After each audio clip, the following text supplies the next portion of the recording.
for your mental health.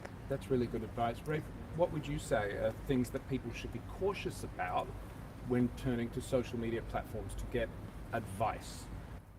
I would say there are a lot of people who are purporting to be experts who aren't experts. Oh yes, we know that. And so be leery of anyone who is claiming to be anything other than they are.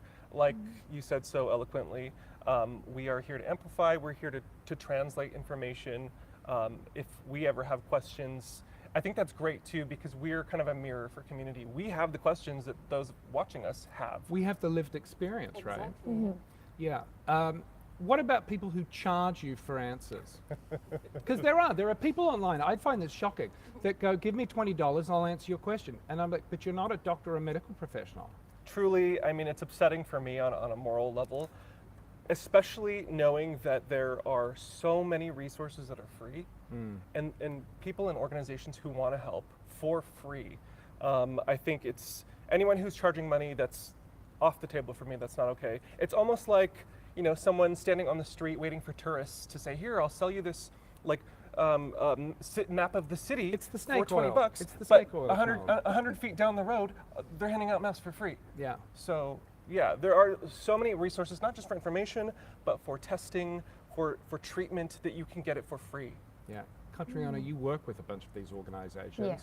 Tell me a bit about those, so how you get that messaging out so that people who are newly diagnosed, who are frightened, who feel completely alone, because sadly, thanks to stigma, that's how we've made the diagnosis process these days.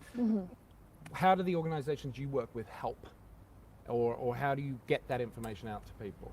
It's really communicating what is available out there, should they wish and choose to pursue it, because I think there should always be the advocation of a choice.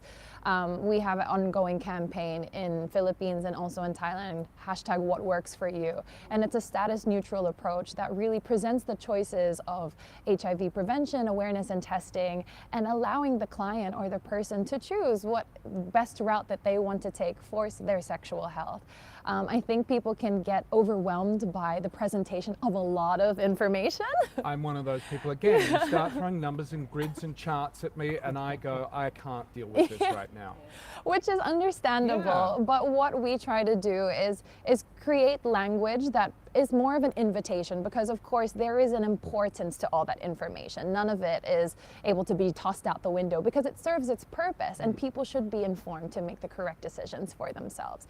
But we're constantly evolving. At the moment we have these little chat bots that if someone wants to order a self-HIV test that can be delivered to their home, they can talk to a little chat bot there's little different avenues that we're pursuing and constantly evolving to try and make it as least intimidating as we possibly can, because stigma is really real. Yeah. And there is so much fear and misinformation still persisting. After 40-something years. Right? And with all the amazing science. We are so surrounded by so much information. But I think it has gone in the direction that has overwhelmed us. And as you just pointed out and how we talked about, there is that challenge of what information should I listen to? So it is complicated, and we empathize and understand that. But as influencers and advocates, we really hope that we can continue to learn and grow with our audiences to try and communicate what the community and organizations are doing, so that the help will always be there should they choose to reach out for it. Yeah, well, listen, from me personally, thank you to all three of you for the work you do. Because I think it's a lot easier to turn to our peers when we have a question rather than go to the doctor or our parent, talk to your parents. That's lovely, and hopefully if you have those good relationships, great.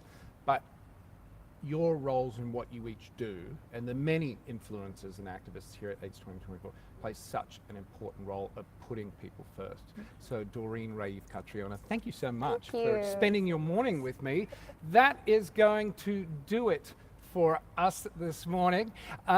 We will be back here with another daily kickoff show tomorrow morning at around 8:30, give or take a second or two, Central summertime, European summertime, and we're on demand as well.